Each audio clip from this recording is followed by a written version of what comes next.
Gloire et honneur à notre glorieux Seigneur Jésus-Christ de Nazareth. Il n'est pas mort, il est vivant. Prions. Éternel Dieu de paix, Dieu de grâce, nous te bénissons. Merci pour ta grâce de verser dans nos vies, maître des temps et des circonstances. Merci parce que tu as permis que nous puissions encore nous tenir en ce lieu, afin de parler à ton peuple. Remplis ma bouche de tes paroles. Lorsque je serai en train de parler, que j'annonce tes oracles. Je me lève contre tout esprit qui ne confesse pas ta Seigneurie. Je les chasse dans le lieu aride, dans le nom de Jésus, et je proclame ton règne en ces lieux. Ainsi prié dans le nom de Jésus. Amen. Que le Seigneur vous bénisse abondamment. Sur le prophète Benjamin Kanida, pasteur responsable de l'église Royaume de Jésus-Christ. Que Dieu soit loué. Oui, bien-aimés, nous sommes dans notre école, école de la parole et de la prière. Avant d'aller plus loin, j'aimerais préciser ou recadrer quelque chose. Chaque émission a sa philosophie, chaque émission a sa ligne de conduite. Chaque émission a sa pédagogie, si je peux le dire ainsi. Alors, l'émission École de la parole et de la prière, cette émission est subdivisée en 3 parties. La première partie, c'est consacré aux prophéties des hommes bibliques. Comme je vous l'avais dit, j'ai plus de 1800 messages des hommes bibliques. Et la deuxième partie est consacrée sur la parole. Et la troisième partie, c'est pour la prière. Alors, il peut s'avérer que nous avions épuisé toutes les 2 parties, la première et la deuxième. Et la troisième, on ne l'a pas bien épuisée, c'est juste compte tenu du temps. Ne nous en tenez pas à rigueur, que le Seigneur vous bénisse abondamment. Mais avant cela, j'aimerais libérer pour ce soir 3 messages des hommes bibliques. Et j'aimerais aussi laisser le temps à 2 personnes d'appeler pour écouter Dieu. C'est une émission ou un prophète qui est en train de parler. Alors si tu es connecté, tu es en train de me suivre, écris juste que je suis connecté, je suis en train de suivre l'émission. Alors le premier message que je vais libérer, il s'agit de notre léopard. Je vis les léopards de la République démocratique du Congo aller au mondial, être qualifié. Mais ce que je vis, c'est, je n'ai pas vu ce qui va se passer demain, c'est-à-dire les 31 au Mexique. Mais je vis au-delà de ce qui va se passer au Mexique parce que la qualification au niveau du Mexique a déjà été le nôtre. Mais ce que je vis, c'est, on est passé c'est-à-dire la phase éliminatoire, on est arrivé jusqu'à la 8e de finale. C'est ce que je vis dans mon esprit et je voulais annoncer à la République démocratique du Congo, nous allons cette fois-ci participer au mondial. Que Dieu vous bénisse. Et le deuxième message que j'aimerais partager, il s'agit du gouverneur Daniel Bumba. Introduisez-moi dans le bureau de monsieur le gouverneur Daniel Bumba. Monsieur le gouverneur, avec respect et considération, nous venons auprès de votre haute autorité, libérer la pensée de Dieu vous concernant.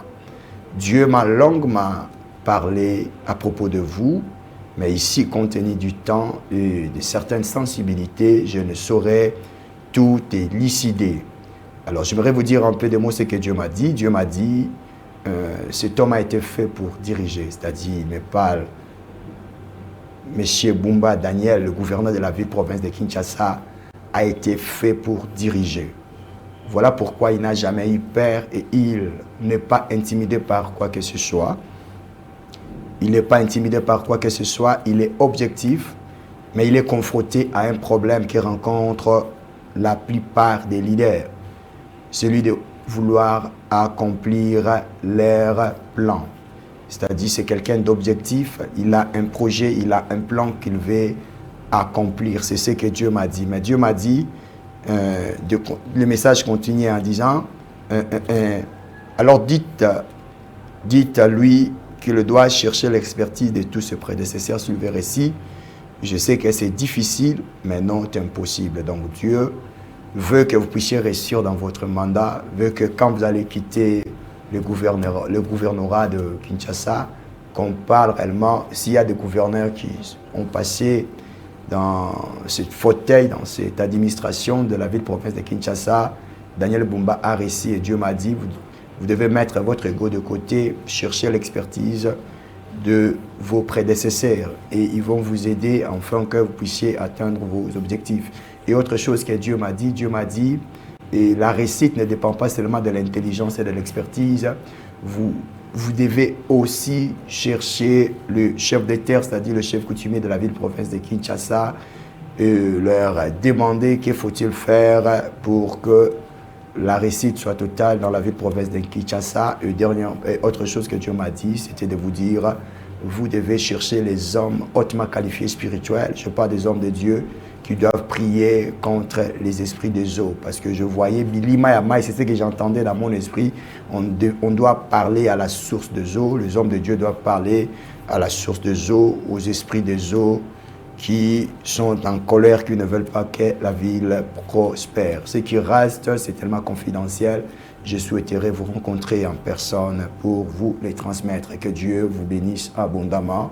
Introduisez-moi chez le journaliste, notre papa, que j'aime beaucoup, que je considère Chibambi Chintwa, le responsable de la chaîne, d'une chaîne de télévision. Ici, c'est vraiment un journaliste de grand nom, de grand renom.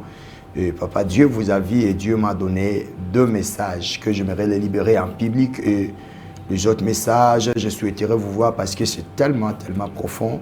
Je ne saurais les dire à la télévision et Dieu m'a dit de vous dire 2 choses. Vous devez chercher les hommes de Dieu pour qu'ils prient pour vous et pour votre famille. Il y a comme un vent des événements malheureux. Et ce qui reste, il va falloir que nous puissions nous voir pour que je puisse vous les parler en face. Que Dieu vous bénisse abondamment. Et je laisse la place à ceux-là qui veulent aussi écouter Dieu, qui veulent écouter Dieu. Vous avez besoin d'écouter Dieu, vous pouvez appeler. J'ai encore 3 minutes pour ceux-là qui veulent écouter Dieu, leur parler. Vous appelez, vous présenter et nous allons parler de la part du Seigneur. En attendant, je demanderai à la régie, et si je parle le même langage avec la régie, de nous balancer un élément et je vais parler sur cet élément-là. Il y a un élément que je demanderai à la régie de nous balancer. C'est un livre que nous allons bientôt le publier. Voilà, je vois la régie n'est pas prête. Voilà, l'élément est là. C'est ce manuel que nous allons devoir publier, Les lézards saisis par la main. Un ouvrage rempli de révélations.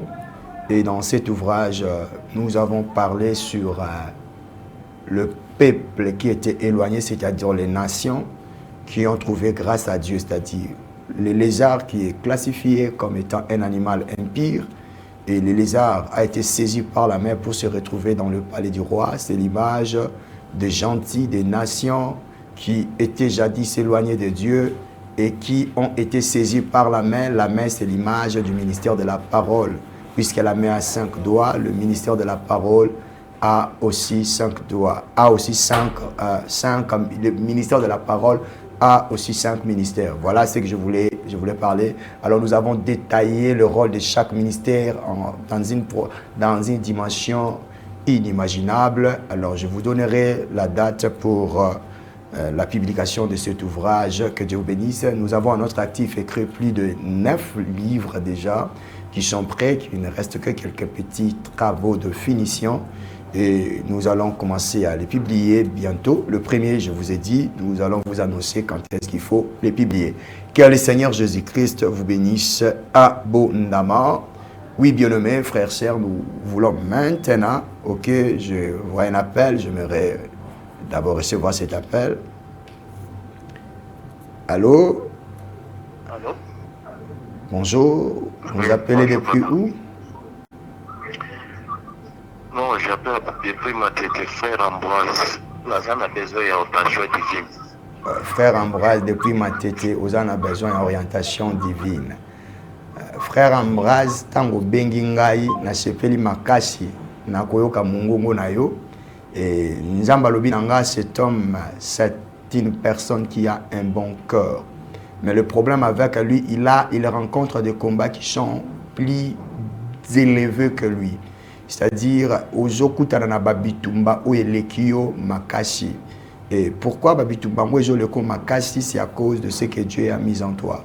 Vous avez une intelligence en vous, cette intelligence que Dieu a mise en vous. Et ça, maële moko boye, il y a créativité, il y a orienté makambu, il y a nyosho yo kanaka ko sala et réussisaka. Alors, l'intelligence qui est en vous, et cette intelligence est combattue par les esprits de votre famille. Pourquoi? Parce que dans votre famille, Moutako Bibisamutu, Azat et frère Ambroise. Alors, j'ai des choses que j'aimerais parler, mais ici c'est la télévision, c'est les temps. Je souhaiterais après l'émission que vous puissiez m'appeler, que nous puissions entrer en contact parce que je vois quelque chose de très grand en vous. Que le Seigneur vous bénisse abondamment. Soyez bénis, soyez bénis, soyez bénis. Je vais recevoir un dernier appel pour commencer la parole de ce soir. J'attends ton appel.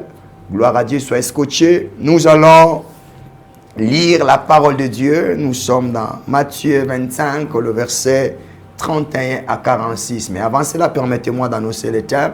Le thème que nous allons partager ce soir s'intitule « Il aime les corbillards plus que l'ambulance ». Le thème s'intitule « Il aime les corbillards plus que l'ambulance ». Voilà les thèmes que nous allons partager. J'aimerais vous présenter notre canevas. La matière, elle est tellement abondante que le Saint-Esprit nous aide à terminer cette matière. Voilà pourquoi je serai concentré sur mon syllabus, parce que c'est un syllabus que je fais juste pour dispenser ces cours, cet enseignement. Voici nos canevas. Le premier point, nous allons parler du préambule. Le deuxième point, nous allons parler de l'introduction.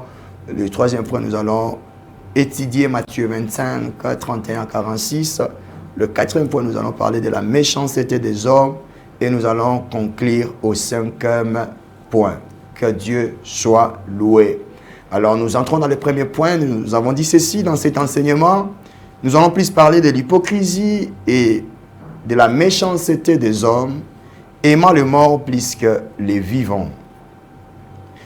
Je répète, dans cet enseignement, nous allons plus parler de l'hypocrisie et la méchanceté des hommes, aimant le mort plus que les vivants. Je commence en disant, le roi David, que tu encenses, a commis un crime et a pris la femme d'autrui. Le roi David a versé beaucoup de sang et le roi David a pris la femme d'autrui. Mais ton frère qui a fait juste un péché, ton frère qui a commis juste l'adultère et il a déjà réparé avec Dieu, tu n'essaies de lui critiquer, de lui condamner, mais chaque dimanche, tu prêches David. C'est par cette phrase que j'aimerais entrer dans mon introduction pour dire, lorsqu'on parle du corbillard, le corbillard, c'est un véhicule automobile ou hippomobile spécialement aménagé pour transporter les cercueils d'un défunt entre le lieu de la cérémonie funéraire et les cimetières. Un corbillard, c'est le transport de mort. C'est-à-dire, on prend le corps depuis la morgue, on amène dans là où on va faire l'inhumation, là où on va l'enterrer. Cet appareil, cette voiture, ce véhicule qui permet à porter un mort, on l'appelle corbillard. Et c'est quoi l'ambulance? L'ambulance, c'est un véhicule automobile spécialement aménagé et équipé pour les transports rapides et médicalisés de personnes blessées vers un centre hospitalier. Donc, quand quelqu'un est blessé, quelqu'un est malade, l'ambulance arrive comme un moyen de transport pour lui conduire à l'hôpital. Le corbillard parle de celui qu'on ne peut rien faire pour lui, car il est déjà mort. Le corbillard parle de celui qu'on ne peut rien faire pour lui, car il est déjà mort. Je vous ai dit, le thème que nous allons développer, il aime le corbillard plus que l'ambulance. En d'autres mots, il aime le mort plus que ceux qui sont en vie. Il aime le mort plus que ceux qui sont faibles et qui ont besoin de l'aide. C'est ça le thème que nous allons partager. Et je dis, le corbillard parle de celui qu'on ne peut rien faire pour lui, car il est déjà mort. Quand vous lisez 2 Samuel chapitre 12, le verset 16 à 23, vous allez voir David qui s'est poumonné pour son fils qui était malade.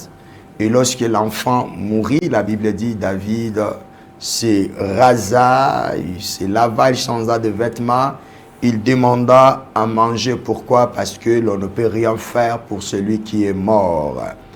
L'ambulance parle de celui qui est faible et a besoin de notre soutien pour qu'il ne meure pas si tôt. Je répète, l'ambulance est une personne qui est faible. Et la personne qui est faible, la personne qui a des problèmes et qui a besoin de notre soutien pour qu'il ne parte pas si tôt. Car il est dit dans la parole de Dieu, Ecclésiaste chapitre 9, versets 4 à 5, l'espoir est pour tous ceux qui sont en vie. Le corbillard, c'est un mort. Quelqu'un qui ne réagit pas, qui n'a pas besoin des honneurs. Quelqu'un qui n'a pas besoin de l'honneur que nous voulons lui accorder, des honneurs que nous accordons souvent aux morts. Les morts n'ont pas besoin de ces honneurs-là. Le seul désir qu'un mort a besoin, c'est de lui mettre sous la terre pour qu'il accomplisse cette parole qu'il déclare, « Tu es poussière, tu retourneras dans la poussière ». Le problème n'est pas le mort, mais le problème c'est l'amour extrême que nous portons vers ceux qui sont morts au détriment de ceux qui sont vivants. Est-ce que ici je suis en train de demander aux gens de ne pas considérer les morts? Non, non. Ici, la pensée de cet enseignement est de nous faire voir. Nous devons plus apporter notre soutien à ceux qui sont faibles, à ceux qui sont vivants, qui ne sont pas morts, que d'apporter plus de soutien à ceux qui sont déjà morts. Parce que ceux qui sont vivants, lorsque nous leur apportons le soutien, nous empêchons le pire. Mais celui qui est mort, il n'a pas besoin de ça, car la Bible déclare, le mort n'attend pas, il n'écoute pas, il ne bouge pas. Ici, j'aimerais parler à notre honte, je parle à nous tous. Nous tous, il nous est déjà arrivé plus d'une fois d'aimer le corbillard, d'aimer le mort, plus que le faible, plus que celui qui est malade. Il nous est tous déjà arrivé plus d'une fois. D'ailleurs, plusieurs continuent avec cette mentalité de vouloir aimer le mort plus que le vivant. J'aimerais peut-être ramasser quelques exemples pour que vous compreniez. Vous savez, aujourd'hui, nous voyons des personnes insensées, le patriarche, le père de Réveil, notre papa, Mouzé Alexandre Edina Bala. Aujourd'hui, les gens sont en priant, en disant au nom de Dieu d'Edina Bala. Quand Edina Bala était vivant, il y a de ceux-là qui ne l'ont jamais approché, il y a de ceux-là qui étaient éloignés. Aujourd'hui, nous encensons les hommes qui sont morts, mais lorsqu'ils étaient vivants, on était très très éloignés de ces personnes-là. D'ailleurs, on souhaitait la mort de ces derniers. C'est ce que j'ai dit, l'hypocrisie des hommes.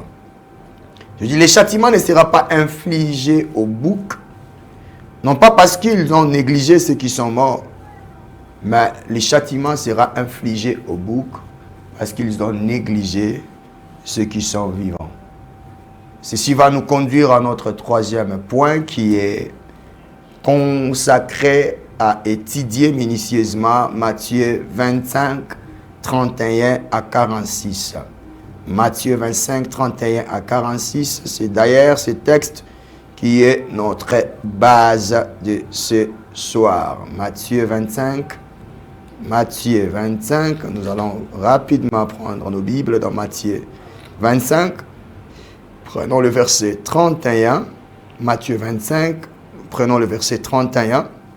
La Bible dit, « Lorsque le Fils de l'homme viendra dans sa gloire avec tous les anges, il s'assiera sur le trône de sa gloire, toutes les nations seront ensemblées devant lui, il séparera les uns d'avec les autres, comme le berger sépare les brebis d'avec le bouc. » 33. Il mettra les brebis à sa droite et les boucs à sa gauche. Alors le roi dira à ceux qui sont à sa droite, « Venez vous qui êtes bénis de mon Père, prenez possession du royaume qui vous a été préparé dès la fondation du monde. Car j'ai eu faim et vous m'avez donné à manger, j'ai eu soif, vous m'avez donné à boire.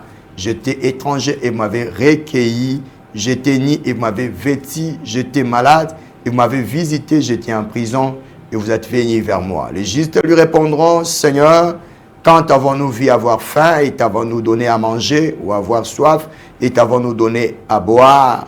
Quand avons-nous vu étranger et t'avons-nous recueilli, ou ni et t'avons-nous vêtu?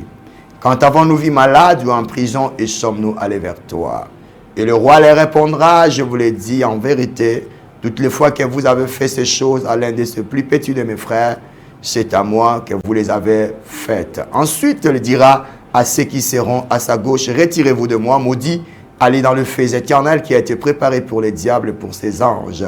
Car j'ai eu faim et vous ne m'avez pas donné à manger, j'ai eu soif et vous ne m'avez pas donné à boire. J'étais étranger, vous ne m'avez pas recueilli, j'étais nu et vous ne m'avez pas vêtu, j'étais malade et en prison et vous ne m'avez pas visité. » Ils répondront aussi, « Seigneur, quand avons-nous vu avoir ayant faim ou ayant soif, ou étranger, ou ni, ou malade, ou en prison, et ne t'avons-nous pas assisté? » Et il leur répondra, « Je vous l'ai dit en vérité, toutes les fois que vous n'avez pas fait ces choses à l'un de ces plus petits, c'est à moi que vous ne les avez pas faites. Et ceux-ci iront dans les châtiments éternels, mais les justes à la vie éternelle. » Parole du Seigneur.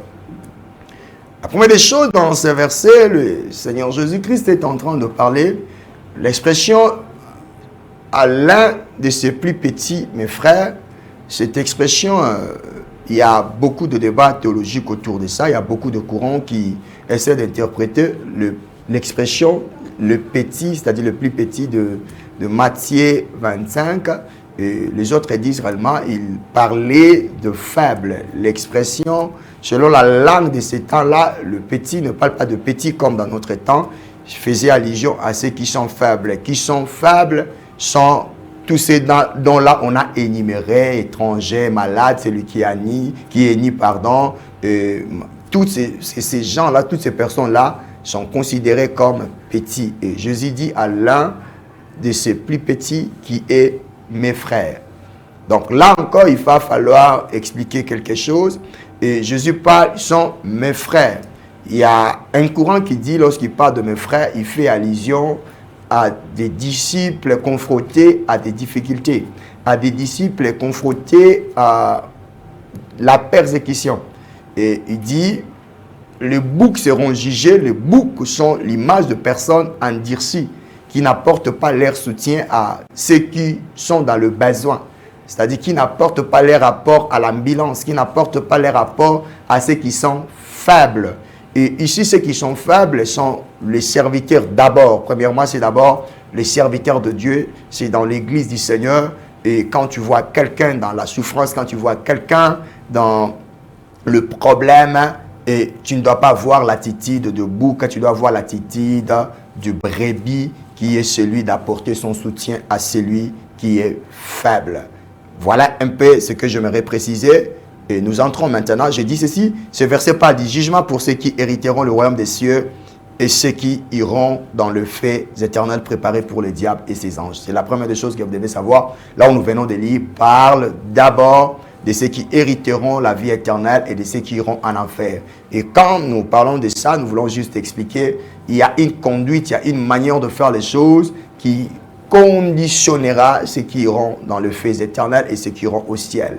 Et ceux qui iront dans la vie éternelle sont le brebis dans cette parabole, c'est-à-dire les personnes qui apportent leur soutien à ceux qui sont faibles, d'abord dans la maison du Seigneur. Gloire à Jésus. Et deuxièmement, lorsque nous entrons dans la profondeur de ces versets, les actes qui justifient pour entrer dans le royaume et les actes qui justifient pour entrer en enfer.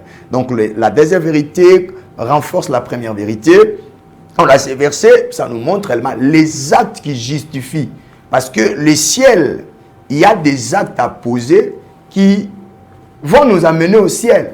Et l'enfer, il y a aussi des actes à poser qui vont nous amener en enfer. C'est-à-dire, les actes que tu es en train de poser, ces actes constituent déjà un chemin éternel pour toi. Les actes que nous sommes en train de poser, ces actes est en train déjà d'effrayer un chemin à l'éternité pour nous. Soit nous allons aller dans le feu éternel, ou nous allons aller dans la vie ou dans la gloire, dans la félicité éternelle.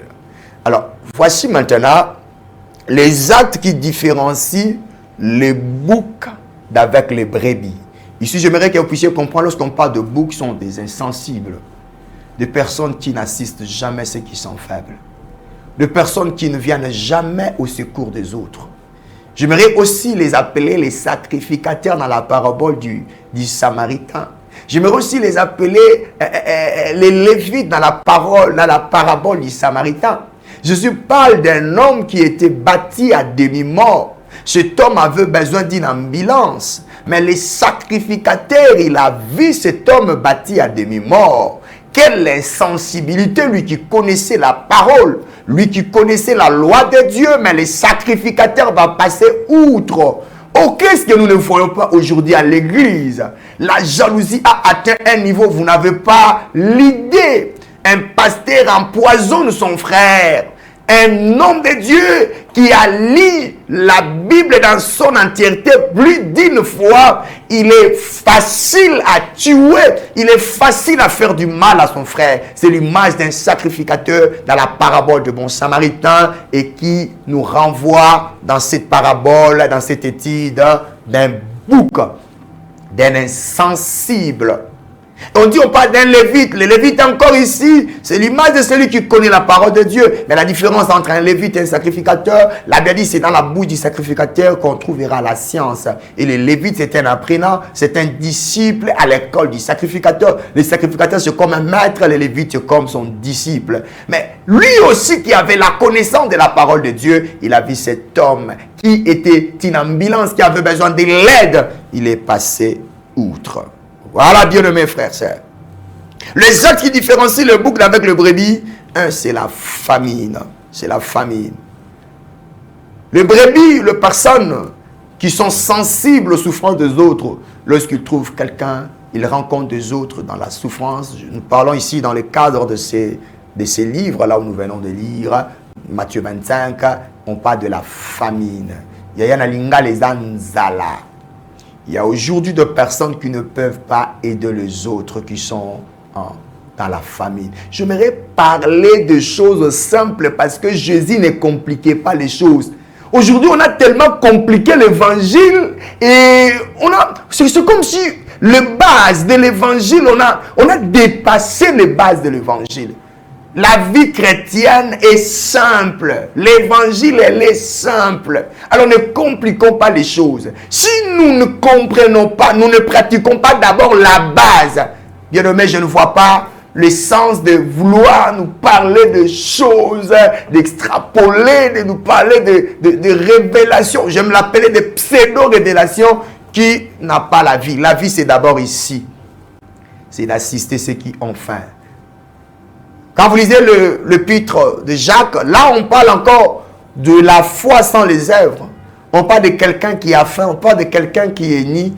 Et il vient vers vous, vous pouvez lui aider, vous lui dites, va en paix, le Seigneur te garde. Non, bien-aimé.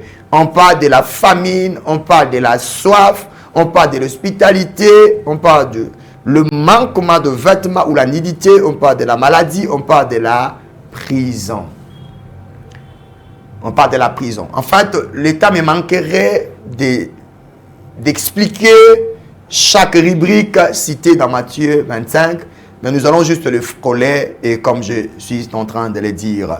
Donc, nous devons, le bouc chancé là, lorsqu'il voit quelqu'un enfamé, au loin de lui, apporter quelque chose, il refuse. Quand il voit quelqu'un qui a soif, au loin de lui, apporter à boire, il refuse. C'est ce qu'on a fait à Jésus. Il avait soif. Au lieu de lui donner de l'eau, on lui a donné le vinaigre. Vous savez, c'est juste au nom de l'évangile du combat spirituel. Aujourd'hui, il y a beaucoup de dérives. Il y a beaucoup de mauvaises choses. Pour aider quelqu'un, pour donner quelqu'un quelque chose aujourd'hui, il est question, il faut y avoir état d'âme naïe. Bien-aimés frères et sœurs, ce n'est pas l'évangile que Jésus nous a parlé. Moi, je te donne, moi, je te fais du bien. Si toi, tu veux l'amener, je ne sais pas moi où, ce sont des charbons de feu que je mets sur ta tête. Et on nous parle de l'hospitalité. Est-ce qu'aujourd'hui, il y a encore de personnes qui peuvent recevoir chez eux des étrangers? Ici, quand on parle d'un étranger, on ne fait pas allusion à quelqu'un qui est élevé. Parce que quand quelqu'un est élevé, tu sais, quand je le reçois dans ma maison, quand il va partir, je bénéficierai de beaucoup de choses. Quand on parle de l'étranger, d'un inconnu, là, tu vas commencer à te poser beaucoup de questions. Est-ce que cet homme, ce n'est pas un sorcier? Est-ce que cet homme, pour le recevoir, jusqu'à ce que tu vas dire, non, non, je ne peux pas te recevoir. Mais la même personne que tu refuses de recevoir, si un blanc, je prends un exemple peut-être, un ministre de notre État, de notre pays, et vient chez toi, tu vas préparer une maison pour lui donner quelle mentalité, quelle façon que l'Église, quelle façon, quelle mauvaise manière d'être que le Seigneur ne veut pas que nous puissions être comme ça. Le manque de vêtements, aujourd'hui, il y a de bien-aimés qui sont dans le manquement. Voilà, bien-aimés. Le quatrième point, j'aimerais parler sur, je cours derrière les temps, j'aimerais parler rapidement sur la méchanceté des hommes. La méchanceté des hommes. Ici, j'aimerais vraiment insister sur beaucoup de choses. L'argent que tu loues la salle, soi-disant honorer les morts, il avait besoin de cet argent pour ses soins médicaux. Je vais honorer ma tante, je vais honorer mon ami. Tu as loué une salle à Gombe, tu as loué une grande salle.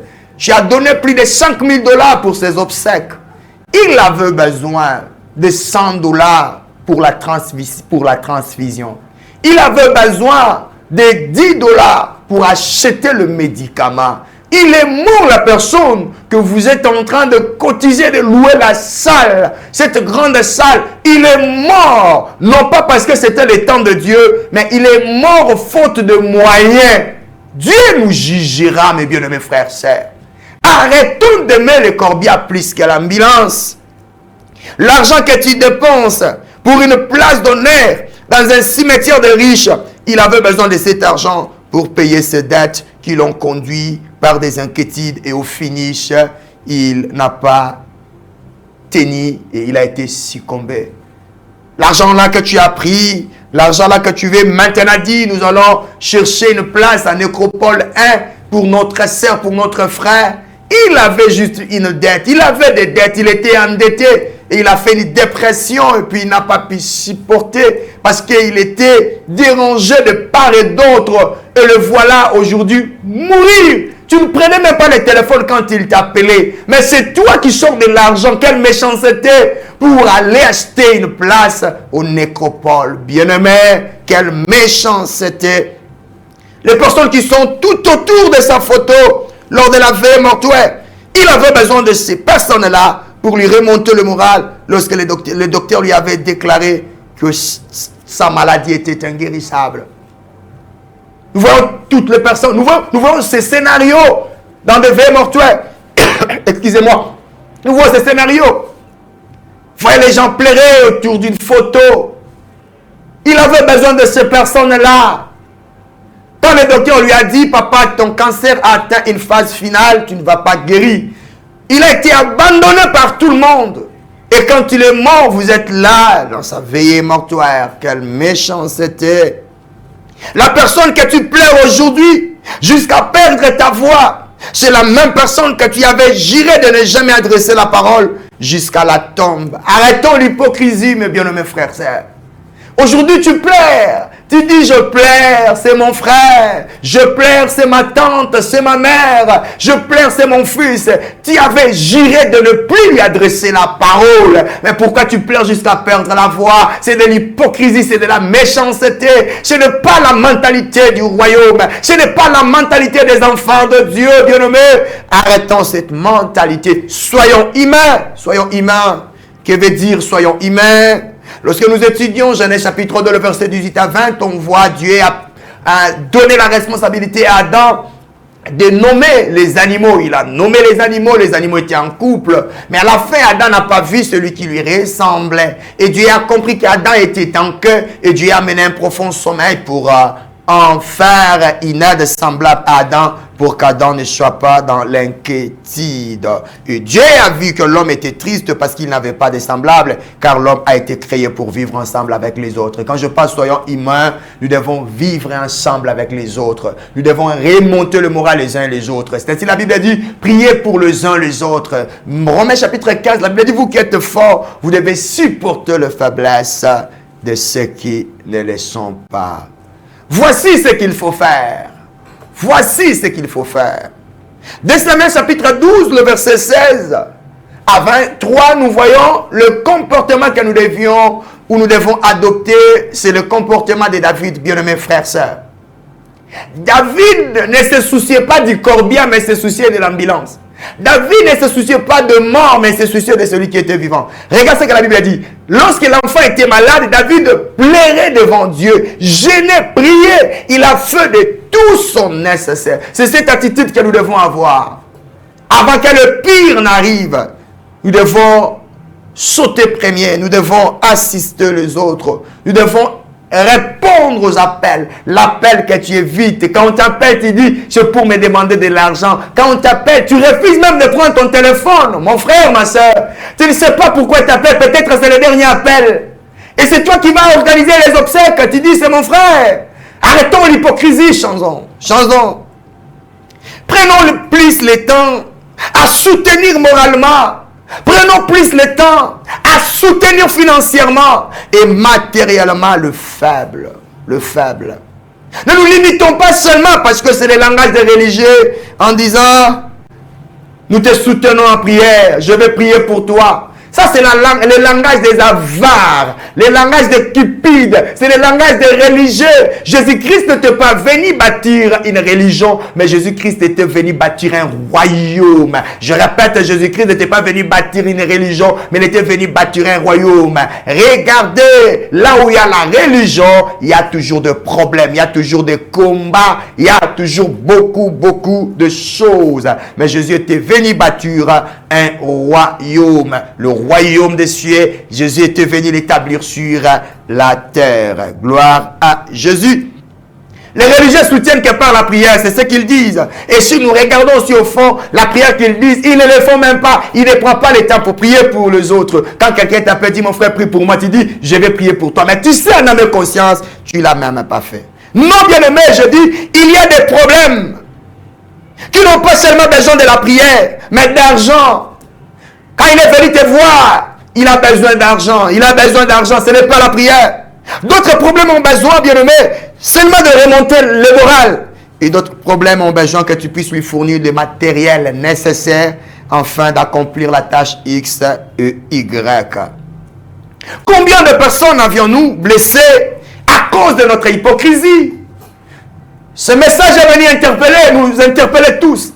Ce message est venu nous réveiller tous. Ce message est venu activer le bon côté de tout un chacun de nous. Amnon a blessé Absalom. Et nous connaissons ce que c'est là. Écoutez, nous connaissons bien aimé. Cette petite plaie qu'on aurait pu guérir avant qu'elle devienne infectée et inguérissable. David aurait pu sanctionner sévèrement Amnon. Mais hélas, nous connaissons la suite. L'hypocrisie. On a blessé les autres. Amnon a blessé Absalom en violant sa petite sœur qui était Tamar. Qu'est-ce que David a fait? On lui a condamné cela fermement. David n'a pas fait ça. Et la petite plaie qui était dans le cœur d'Absalom s'il te plaît, commencez à prendre de la place et jusqu'à atteindre un niveau de l'irréparable. Je dis ceci, les petites blessures causées par nous dans la vie des autres peuvent devenir de grandes plaies et atteindre la phase de l'irréparation si nous ne les traitons pas si tôt. Je vous donne un exemple. Une sœur zélée, elle était toujours attachée à son pasteur. Elle était toujours attachée à son église. Dans tous les programmes de l'église, la sœur est là. La sœur contribue financièrement. La sœur contribue pour le loyer du pasteur, pour le loyer de l'église. Elle est toujours là au mouvement. Mais la sœur a perdu son enfant. Le pasteur ne même pas venu. Le pasteur n'a même pas appelé. L'église n'est pas venue. Et la sœur a été blessée par ça. Et c'est l'une des raisons qui amène beaucoup de gens à la rétrogradation. C'est l'une des raisons qui amène beaucoup de gens à retourner dans des églises traditionnelles. C'est l'une des raisons qui amène beaucoup de gens. Nous avons blessé des personnes. Et le pasteur, quand il appelle, c'est que le pasteur dit, je ne te vois pas à l'église, je vais te voir les dimanches. Pasteur, tu ne sais pas que tu as blessé la sœur. Tu ne sais pas que tu l'as blessé à cause de ce que tu as fait. Nous devons changer. Et si j'aimerais dire aussi à nos sœurs, à nos frères, à tous ceux-là qui ont été blessés, quand vous venez dans une église, ce n'est pas à l'homme que vous venez, mais c'est à Dieu. L'homme de Dieu est aussi un humain. Ayez l'attitude de Anne, qui, quand elle venait à l'église d'Élie, elle ne venait pas chez Élie, mais elle venait chez Dieu. C'est ainsi quand Élie l'a blessée, Anne n'a pas quitté l'église, Anne est restée à l'église. Hosanna, gloire à Dieu. Je prends un autre exemple. Ce qui a fait aussi beaucoup de pasteurs aujourd'hui se retrouvent dans les maquiona, se retrouvent dans des choses bizarres. Le pasteur a gêné pour toi, pour qu'on puisse te donner, décanter cette situation, qu'on puisse donner le compte final. Le pasteur, c'est lui qui a gêné, c'est lui qui montait avec toi à la montagne, c'est lui qui a prié. Et dès lors on a déboursé cet argent, tu as cet argent, tu as fui l'église. Et non seulement tu as fui l'église, tu as refusé de lui payer la dîme. Et non seulement tu as refusé de payer la dîme, le pasteur, il te voit à la télévision en train de témoigner dans une église qui ne te connaissent même pas. Quelle blessure. Et là, tu témoignes, tu dis, Dieu m'a fait du bien. Dans l'église où on n'a fait même pas le suivi, où on n'a fait même pas ton entretien, où on ne te connaît même pas, c'est là où tu es allé témoigner. Vous voyez comment le fidèle blesse aussi certains pasteurs. C'est si j'aime dire, les pasteurs qui disent, la première église, c'est d'abord ma famille. La plupart de ces pasteurs ont été de blessés de guerre. Ici aussi, j'aimerais dire au pasteur, pasteur, ce n'est pas au fidèle que tu dois t'attendre. Tu dois t'attendre à Dieu, parce qu'aucun fidèle n'est appelé. C'est Dieu qui t'a appelé. Ta rémunération ne viendra pas des hommes. Ta rémunération viendra de Dieu. La Bible dit, il est le rémunérateur de ceux qui le cherchent. Hosanna à l'agneau de Dieu. Hosanna à l'agneau de Dieu. Je vais conclure en disant, changeons. C'est maintenant le temps d'agir. Regarde dans ta famille. Regarde à ton église. Regarde à ton environnement. Tu verras un besoin que tu pourras. Tu pourras vite résoudre avant que le pire ne se reproduise. Ne sois pas seulement celui qui enterre les autres, mais sois celui qui peut empêcher que les morts n'emportent les autres. C'est ma conclusion. Regarde. La personne que tu refuses, il est venu, ton neveu il est venu chercher le fraise académique. Tu as refusé de lui donner de l'argent. Tu ne sais pas ce que tu as créé dans son cœur. Aujourd'hui, il est devenu très méchant. Il n'a pas étudié. Pourquoi? Parce que mon oncle n'avait pas supporté mes études. Et voilà ce que je suis devenu. Changeons, bien-aimés. C'est maintenant le temps de changer. Pasteur, tu ne peux pas souhaiter l'échec de notre église. Comment toi tu es pasteur, tu as une grande église. À côté de toi, tu vois une autre église qui est en train de souffrir. Tu ne peux pas apporter même ton soutien. Mais nous sommes les corps. Où est l'amour à l'église? Où est l'amour? Où est l'amour? Où est l'amour? Comment tu souhaites l'échec de l'autre? Pourquoi? Ce message est venu nous interpeller. Nous ne devons pas aimer ceux qui sont partis, ceux qui sont morts, plus que ceux qui sont vivants. Que le Seigneur Jésus-Christ de Nazareth bénisse sa parole et nous bénisse abondamment. Avant de prier, j'aimerais tendre la main à vous tous. J'aimerais tendre la main avant de prier, qui a été touché par ce message. Nous voulons continuer cette émission. Dieu nous a donné ces fardeaux. Et c'est juste le moyen qui déterminera si nous allons continuer ou pas. Il y a nos numéros de compte qui défilent au bas de vos écrans. Il y a le numéro de téléphone qui est un compte M-Pesa. Vous voulez contribuer? N'attendez pas le pire. C'est le moment de contribuer. Et Dieu ne manquera pas à vous bénir. C'est jeudi, je reçois à l'église. À partir de 12h, je serai à l'église. C'est-à-dire, le matin, nous avons prière jeudi à l'église Rome de Jésus-Christ. De 8h à 11h, un programme, une tempête de prière, Pélissa Mahombi.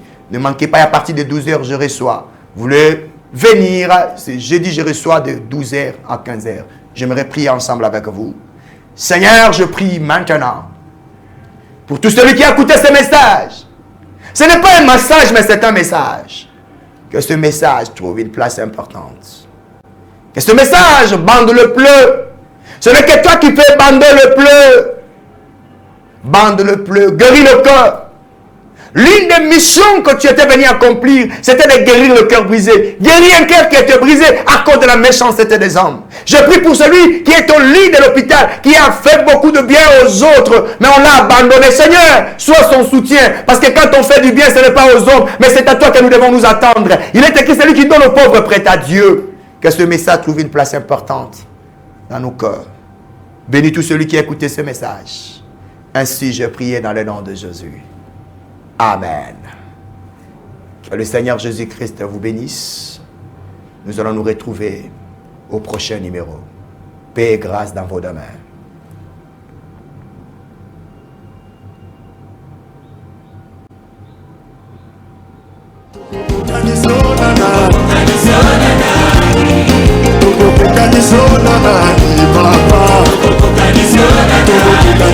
Papa